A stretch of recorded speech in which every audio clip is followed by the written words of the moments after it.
A ditadura militar caracterizou-se pela falta de democracia, supressão de direitos constitucionais, censura, perseguição política e repressão aos que eram contra o regime militar. A ditadura foi um regime opressivo e totalitário, que usou a tortura para se sobrepor. Foi durante a ditadura que as maiores atrocidades foram cometidas. Estudantes, intelectuais e engajados políticos foram as principais vítimas do sistema que contestavam. No engano de proteger o Brasil da ameaça comunista, foi instalado um regime para manter os princípios do alojamento ortodoxo. Calou, torturou e matou sem o menor constrangimento centenas de brasileiros. Um fato que ocorreu no período de 1964 a 85, mas que até hoje gera incógnitas e revoltas. Por isso, a Comissão Parlamentar Memória, Verdade e Justiça da Comissão de Direitos Humanos e Minorias da Câmara dos Deputados realizou uma audiência pública para descobrir a verdade histórica relativa a violações de direitos humanos, mortes, torturas e desaparecimentos cometidos no Brasil por agentes públicos nesse período. Nesta, que é a terceira audiência pública, temos a honra de receber aqui a todos os senhores e senhoras que representam entidades da sociedade civil e organizações do poder público com uma trajetória de atuação em defesa dos direitos humanos. Foram convidados a participar representantes do Conselho Federal da Ordem dos Advogados do Brasil, César Brito, representantes do Grupo Tortura Nunca Mais, da Conferência Nacional dos Bispos do Brasil, da Comissão Justiça e Paz, de centrais sindicais e da União Nacional dos Estudantes. Deputados e instituições buscam informações sobre os fatos ocorridos durante a ditadura militar.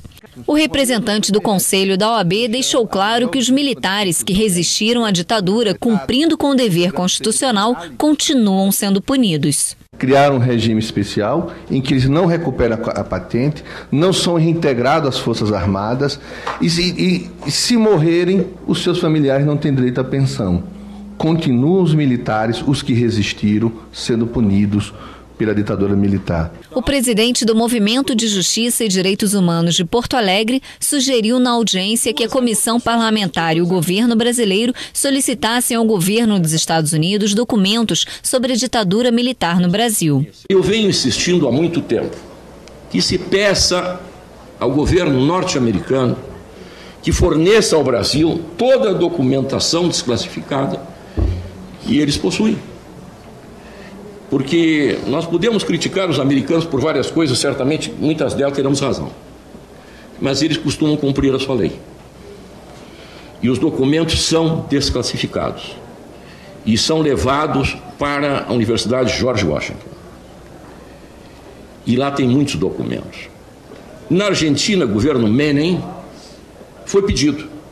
E os norte-americanos mandaram para Buenos Aires 74 mil documentos, dos quais tenho cópia.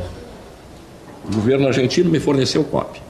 E alguns desses documentos são tão interessantes porque nos serviram para fundamentar o pedido de reparação junto à Comissão dos Mortos e Desaparecidos, de argentinos.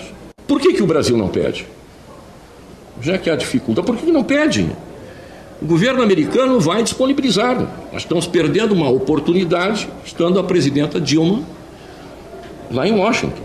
É pedir, eles mandam, não há dificuldade. Já o diretor tesoureiro da Associação dos Torturadores da Guerrilha do Araguaia, Cesóis Alves da Costa, sugeriu que a comissão investigasse as operações de limpeza, que foram iniciadas em 1975 após o fim da guerrilha.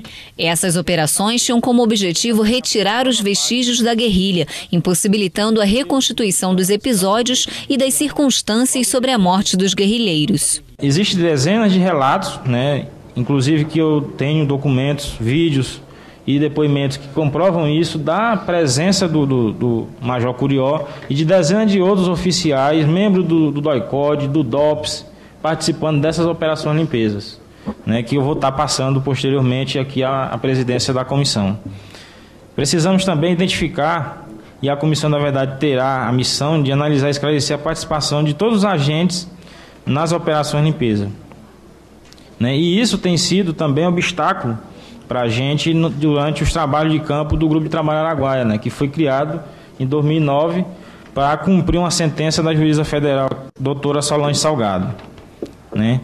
E essa missão tem que ser incessante, pois é sabido que existem arquivos de tudo e sobre todos os fatos. A OAB recentemente apoiou a luta dos camponeses do Araguaia, que tiveram suas anistias suspensas por decisão judicial. César Brito explicou a razão para isso: sobrevivência democrática. Nós compreendemos que não estamos falando do passado apenas. Nós compreendemos na OAB que, para garantir a nossa subsistência no hoje e no futuro, é preciso que todos os torturadores, todos os ditadores do mundo saibam que seus crimes jamais serão impunes, jamais serão objeto de anistia. Esse é o conceito mais moderno do mundo. É ele que justificou a invasão da Líbia para prender Gaddafi. É ele que justifica várias ações internacionais na Sérvia, agora prendendo mais um ditador africano. Essa noção de modernidade que vai fazer com que os ditadores, compreendendo que sequer os seus estados soberanos servirão de álibis para seus crimes, que pode garantir no hoje a sobrevivência da humanidade. Se Idi Amin Dada soubesse disso, jamais teria feito o que fez em Uganda. Se Baby Doc soubesse disso, jamais faria o que fez no Haiti. O que me preocupa e que preocupa a OAB é que no Brasil ainda parece que os ditadores dos outros são feios e os nossos são bonitos e perdoáveis. Essa lógica fundada no medo é que nós da OAB resistimos o tempo todo. A presidente da Comissão Parlamentar Memória, Verdade e Justiça, deputada Luísa Erundina, criticou a lei da anistia, que está em vigor desde 1979. Se foi o Congresso, em 79, que aprovou aquela lei da anistia manca, que a correlação de forças na época não era favorável, porque os militares ainda controlavam o poder no país pelas armas, por isso que saiu aquela lei acachambrada da anistia. Esse mesmo Congresso de hoje, a mesma instituição, tem o poder de dar uma nova interpretação à lei da anistia. Perfeito. E tem um projeto de lei engavetado na Comissão de Constituição, Justiça e Cidadania dessa casa, desde o final do ano passado. Então está na hora de trazer de volta essa matéria. O representante da OAB também defendeu que todo o país precisa de justiça de transição para que, conhecendo o seu passado, não repita o mesmo erro no presente e no futuro.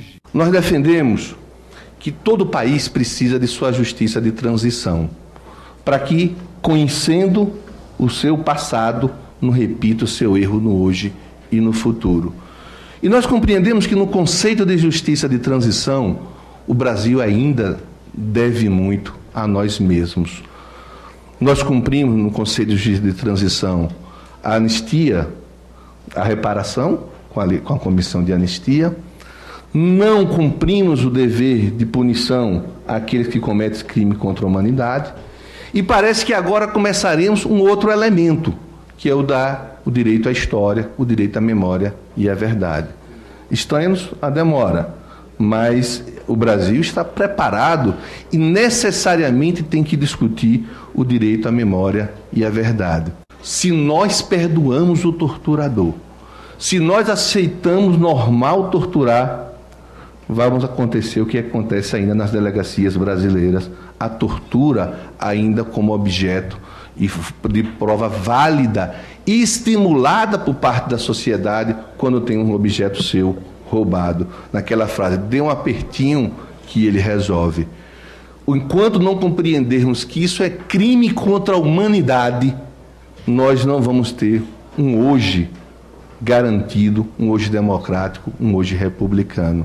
César Brito finalizou o discurso falando a respeito da tortura sofrida pelos que eram contra o regime militar. Para a Ordem dos Advogados do Brasil, a sociedade tem o direito de saber a verdade. A Ordem compreende que tem que contar a sua verdade, até a própria verdade dela, porque ela compreendeu no futuro, e aí já com seus próximos presidentes, que a melhor forma da democracia é a democracia, não tem outra. E ditadura é coisa que tem que ser contada. Há uma frase que eu tenho repetido que parece e tem relação com essa comissão. Anistia não é amnésia. Nós temos o direito de saber. Obrigado.